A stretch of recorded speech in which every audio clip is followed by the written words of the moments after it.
खड़ी हिंदी का दूसरा नाम क्या है? कौरवी नाम है, ठीक है। और इसका एक और, इसको कह सकते हैं आप, चलिए सर हिंदी भी कह दीजिए, या इसको हिंदी भी कह सकते हैं। जो हम लोग हिंदी पढ़ते हैं वो रियल में कौन है? खड़ी हिंदी। खड़ी हिंदी बाद में क्या बन गया है? हिंदी बन गया। इसी को हम लोग मानक हिंदी भी कहते हैं। क्या कहते हैं? मानक। यानी आज जो हम लोग हिंदी पढ़ते हैं उसका शुरुआत किससे हुआ है? खड़ी हिंदी। इतनी सारी बोलियां नहीं है, उसमें सिर्फ खड़ी हिंदी बोली थी, जो आगे चलकर क्या बना? हिंदी बना। इसका कारण भी है। इसका कारण ये है कि दिल्ली में खड़ी हिंदी बोली जाती थी, और दिल्ली के आसपास भारत का सत्ता का केंद्र रहा है।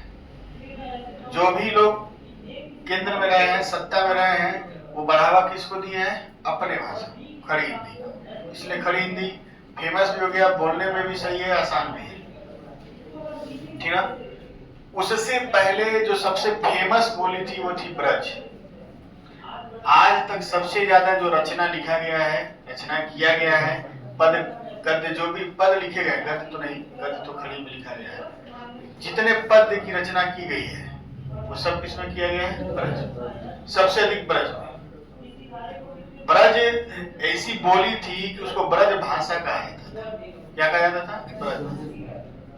अब ब्रज भाषा कहा जाता था कि अब समझिए वो भाषा बनने ही वाली थी।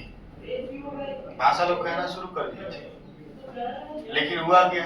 फेमस कौन हो गया? खड़ी हिंदी।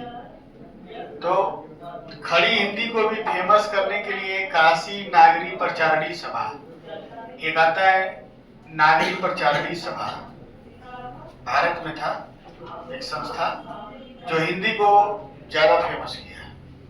भारतेंदु हरिश्चंद्र 1850 के आने के बाद हिंदी का वैल्यू क्या हो गया? हिंदी का जो है परचम ज्यादा लहराना शुरू हुआ, क्योंकि वहीं से गद्य शुरू हुआ। गद्य शुरू होने का मतलब है कि आप कोई भी कहानी, नाटक, जो भी चीजें हैं कविता के अलावा आप गद्य में लिखेंगे, तो गद्य में लिखेंगे तो सब लोग पढ़ेंगे, सुनेंगे, फेमस हो जाएंगे। अगर शुरू से हम लोग को अंग्रेजी में ही सब कुछ दिया जाए बचपन से, तो हम अंग्रेजी जान जाएंगे।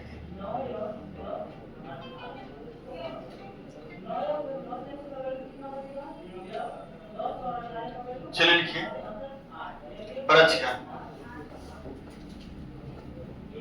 ब्रज भाषा का नाम तो है लेकिन बहुत ज्यादा फेमस है। इसको नाग भाषा भी कहते हैं, नाग भाषा भी कहते हैं, ठीक है। इसको ब्रजी भी कहते हैं। इसका कोई और नाम है? अंतरदेशी भी कहते हैं इसको। नहीं लिखा है। देखिए अंतर्वेदी कहते हैं। क्या कहते हैं?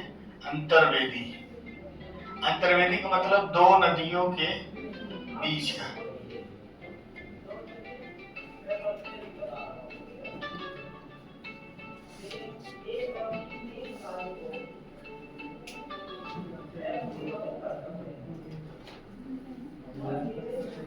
कहता है ब्रज भाषा का कोई भी दूसरा नाम कभी पूछा नहीं है, ठीक है।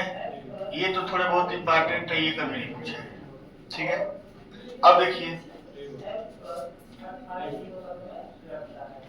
मैथिली को हम लोग क्या कहते हैं? मैथिली को हम लोग क्या कहते हैं? मैथिली को हम लोग कहते हैं तिरहुतिया। क्या कहते हैं? तिरहुतिया। मैथिली का दूसरा नाम क्या है? तिरहुतिया। क्यों? रखे रही मैथिली को हम लोग क्या कहते हैं? तिरहुतिया। तिरहुतिया क्यों कहते हैं? बिहार में नाम जानबे करते हैं। बिहार में नाम कैसे आता है? बिहार में बाढ़ आया हुआ था और एक लड़की का जन्म सड़क पर ही हो गया है, तो उसका नाम रख दिया सब सड़क किया, समझ रहे? तो बिहार नाम, बिहारी नाम है तिरहुतिया। क्यों? मैथिली का नाम तिरहुतिया है क्यों? कोई भी बताए?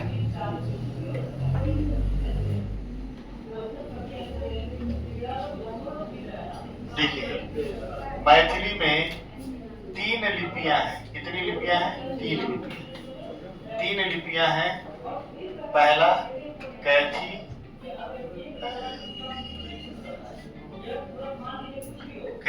दूसरा नागरी और तीसरा मैथिली।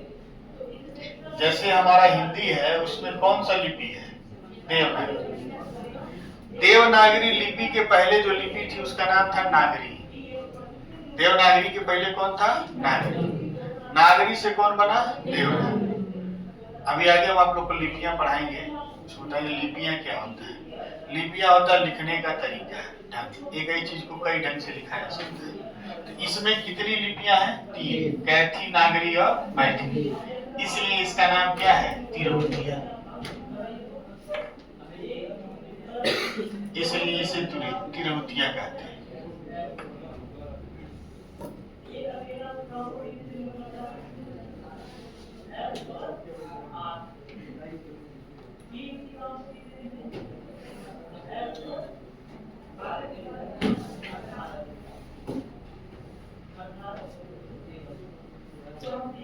मगही में कितने लिपि है? दो लिपि।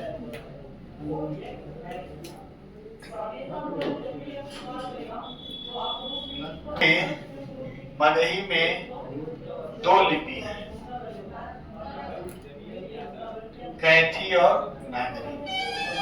कैथी और नागरी। इसको उतार लीजिए।